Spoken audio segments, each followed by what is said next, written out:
دن غائب ہو گئے حضرت بلال اذان دیکھے. حضرت بلال حبشی رضی اللہ تعالیٰ عنہ اذان پڑھی, غائب ہو گئے. صحابہ ڈھونڈ رہے ہیں بلال کدھر ہے, اقامت پڑھے.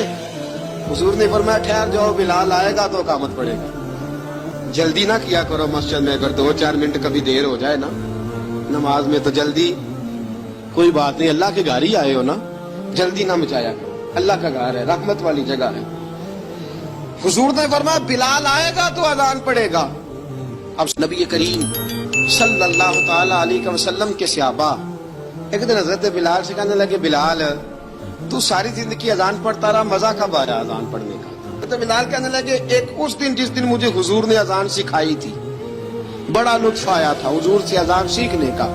اور فرمایا ایک اس دن مجھے مزہ آیا جب میں نے کعبے کی چھت پہ کھڑے ہو کے اذان پڑھی ہے. حضرت بلال فرماتے ہیں سارے کافر زمین پہ کھڑے تھے, گردنیں جھکائے, اور میرے مصطفیٰ کریم جب کسوا نامی اونٹنی پہ بیٹھے تھے نا, اور میں اذان دے رہا تھا تو میں آج بڑا راضی تھا. میں کہہ رہا تھا یا اللہ کیا بات ہے, آج تو نے میرے حبیب کو کتنی عزتوں سے نوازا ہے. ایک ہے گھر کے کام کاج کرنا, اور میں پہلے بھی حدیث سنا چکا, حضرت بلال حبشی خود بخود لوگوں سے قرضہ لے لیتے تھے, حضور کو تکلیف ہی نہیں. بخاری مسلم بتاتی ہے خود بخود قرضے لے لیتے تھے, نبی پاک کو تکلیف ہی نہیں دیتے تھے. کام کاج ہے, مہمان آ جا رہے ہیں, ان کی خدمت کر دی ہے. بلال نے خود ہی قرضہ اٹھا لیا, قرضہ اٹھا کے خود بخود حضرت بلال سودا لے آئے, سودا لا کے جناب بلال نے پکا دیا. ایک دن ایسا بھی آیا, بخاری شریف کے لفظ ہیں کہ جن کے قرضے دینے تھے وہ کہنے لگے بلال سے میرے قرضہ دو ورنہ تجھے لے جائیں گے, بکریاں چرانی پڑیں گے. حضرت بلال حبشی رضی اللہ تعالیٰ عنہ نے حضور کی خدمت میں عرض کی, کہا اگر کوئی بندوبست ہو گیا تو ٹھیک ہے, ورنہ میں تو سویرے بھاگ جاؤں گا, میں شام چلا جاؤں گا, پیسے آ گئے تو مجھے پیغام بھیجنا, آ جاؤں گا. سویرے فجر سے پہلے حضور نے پیغام بھیج دیا. فرمایا بلال تیری مدد کے لیے اللہ نے 3 اونٹنیاں سامان کی بھیج دی ہیں.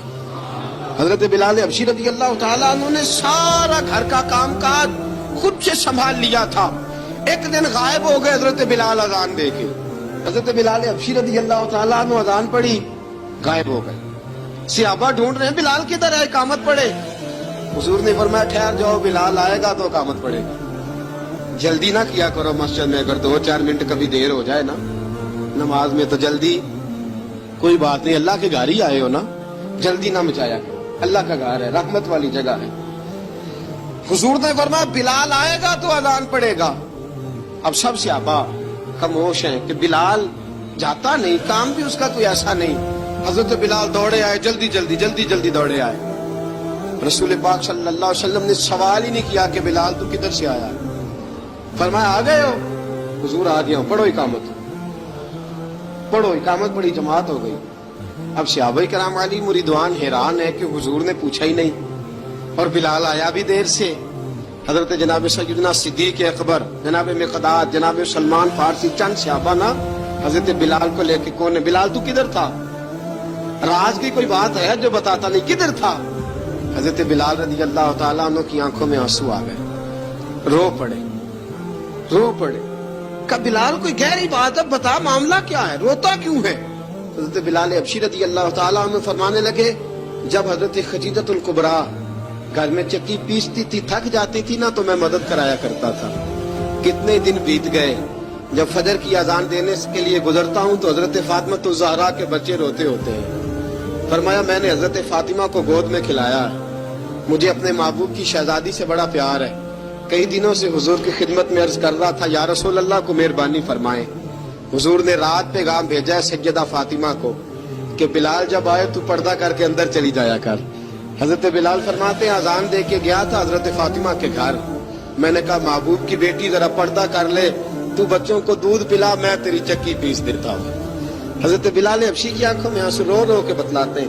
فرمایا سیدہ طیبہ طاہرہ حضرت فاطمہ الزہرا, میرے حبیب نے پتہ کیا فرمایا, فرمایا جس نے فاطمہ کو راضی کیا اس نے تو مجھے راضی کیا. حضرت سیدنا بلال حبشی فرماتے ہیں میں نے چکی پیسی, اور میں تمہیں کیا بتاؤں, میرے محبوب کی بیٹی نے مجھے بڑی ہی دعائیں دی ہیں, انہوں نے مجھ پر بڑا ہی اظہار محبت فرمایا ہے. فرمایا میں آذان سے لے کر جماعت تک لوگ تسبیحاں رولتے ہیں, لوگ قرآن کی آیات کی تلاوت کرتے ہیں, آذان سے لے کر جماعت تک لوگ مختلف قسم کے اذکار میں مشغول ہوتے ہیں, فرمایا میرا ذکر سنو، میری تلاوت سنو، میرا وظیفہ سنو، میں آذان سے لے کر جماعت تک محمد عربی کی بیٹی کی خدمت کرنے چلا جاتا ہوں۔